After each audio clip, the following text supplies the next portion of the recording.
Okay, and we're with Pharan from here at CPAC 2013, and what do you think of it so far? I really enjoyed it. I've learned a lot. I actually came here as kind of exploring, the world of politics, and I really enjoyed it so far.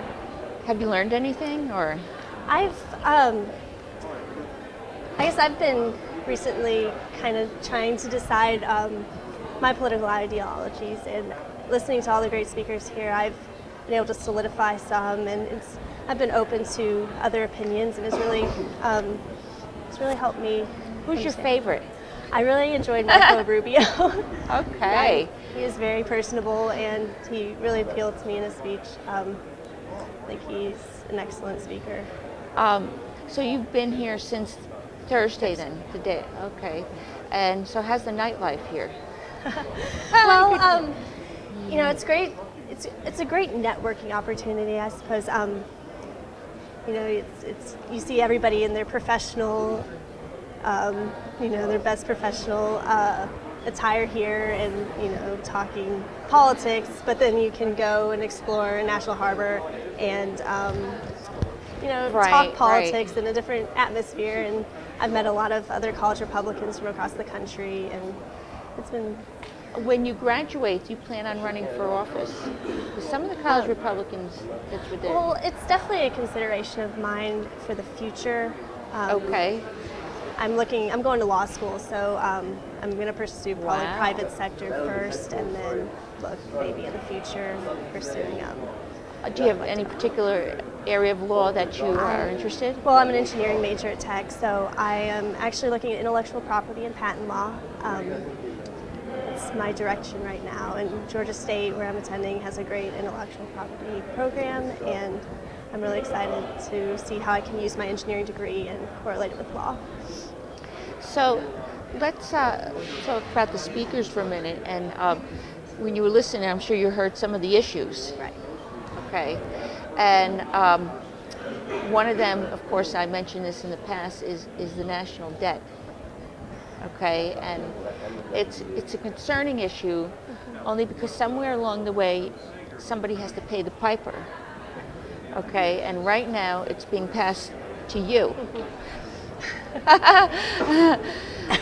Well, that's not a nice thing to inherit, right? Especially with student debts coming up. Well, that's it, and incidentally, student debts could be the next bubble, like the housing bubble, because students are graduating with $50,000, $60,000, $70,000 worth of debt, and they can't pay it back because the unemployment rate is high.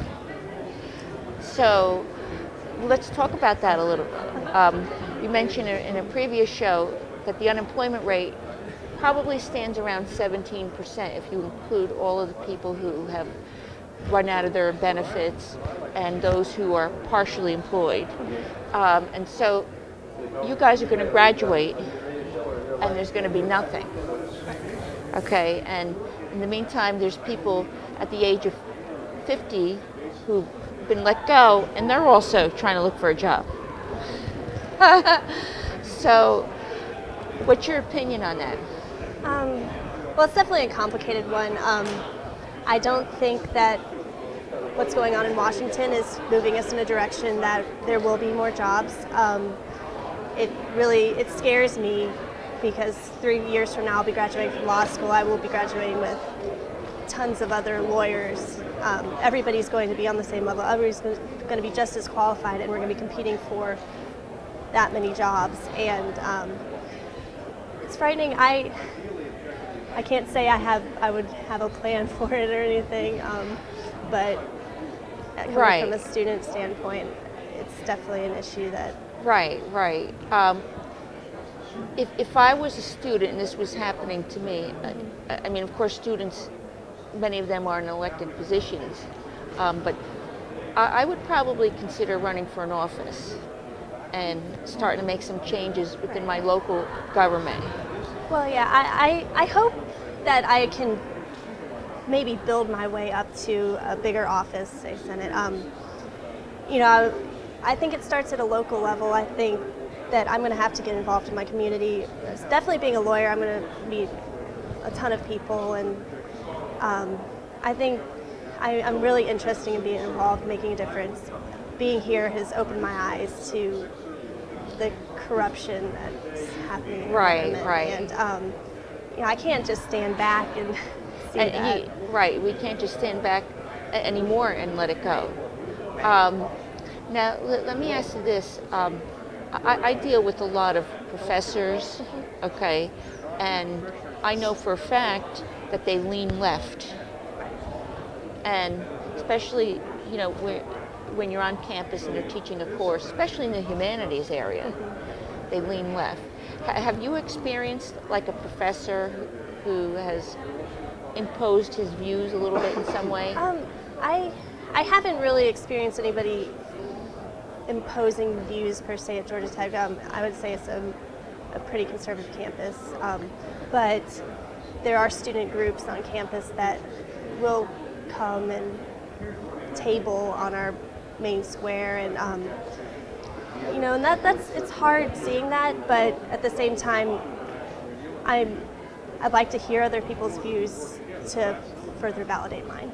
And I think that's really important, knowing who you're against and how to argue, form an argument against them.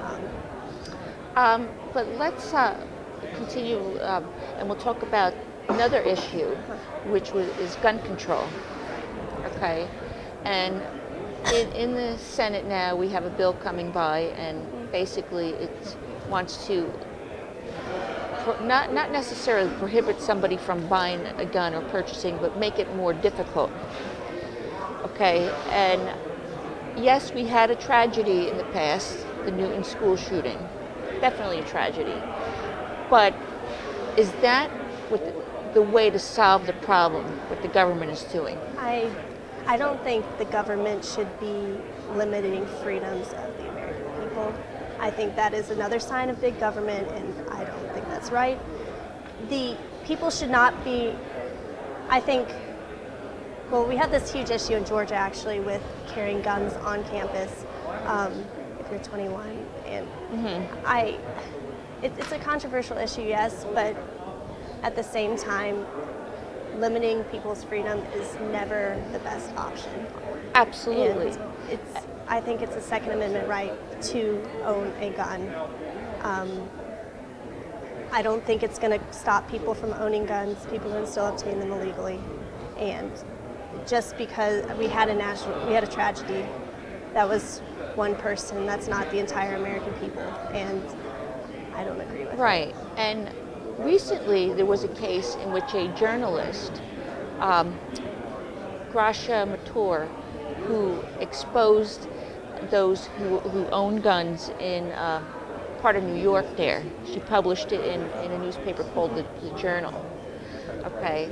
And personally, I think that was a very bad mistake, because what it did was it also told the reader who doesn't own guns in that particular neighborhood. So therefore, those people can get robbed. So my question to this is, do you think the left overplayed it here? I mean, I think they did, absolutely. I think everybody has a right to defend themselves. Right, right.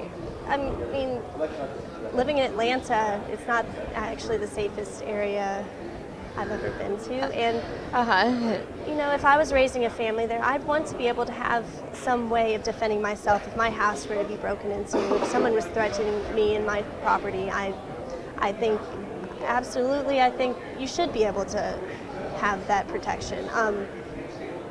But I think Washington tends to overreact to situations, and this is one of them, of course. And also, what the government fails to do is to mention the fact that the Second Amendment is there for a reason. Right. Okay, and if it gives you the right to bear arms, well, then a foreign country won't invade you because they know that you have a weapon. And the media definitely doesn't play that. I never hear that side on the media. No, absolutely. So, what's your take? This is actually, I never actually thought of that. I mean, in some ways, I think the right to bear arms may be just the basis of a protection from any power. Even it references a militia, right? And that's a form of, you know, small army in a community.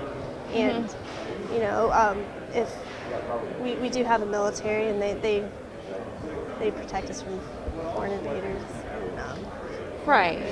But Right. I think people should be able to protect themselves from, you know, people who are coming into their homes. It's the same idea, it's just at a smaller level. Right, right. On another note, do you have a specific area of law that you want to study? Law, intellectual property. Oh, okay. Yeah. So I'm Very looking, good. because I'm an engineering major, I'm actually biomedical engineering at Georgia Tech. It's a new and upcoming field. Medical devices are booming on the market. So I want to be there on the legal side and work with my colleagues at Georgia Tech who are producing these devices and protecting their intellectual endeavors. So how many more years of school do you have left? I am graduating from Georgia Tech in May, and I'm starting law school in August. Very good. Thank you very much, Pharan, Thank you. for joining us on our show today. Good job.